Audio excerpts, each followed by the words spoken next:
This is my quick take on early aquatics, or aquatic themed fragrances released almost right after Cool Water launched in 1988, running all the way up until probably the end of the 90s. So, what makes early aquatics hit a lot different from aquatics as we understand them now is the aroma chemistry surrounding the aquatic fragrances was still in its infancy, and a lot of perfume houses and designers were scrambling to jump on the bandwagon and get some of that money after Davidoff launched Cool Water and it became a smash success. The rules were not fully established, and a lot of these fragrances were really only one or two steps removed from being a fougere or a chypre or something else, citrus woody scent.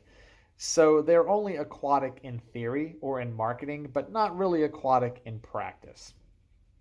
Good example of that would be Gravity, launched by Coty, I think in 1990 or 91, very early. It was more of a floral musk fragrance.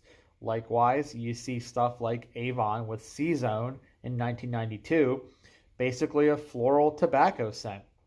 And then you have things like Kenzo Pour Homme, which was a really strange, dark, dry rose fragrance with some quote unquote aquatic elements tacked on. And then you see things like what? Polo Sport from 93, which was a very heavy patchouli fragrance with juniper and things like that, mint notes and seaweed notes. And then what else? Oh, you've got Wings for Men by Giorgio. That's basically a galaxolide laundry sheet bomb that was touted as an aquatic. And then Guy Laroche with their Horizon, launched in 1993.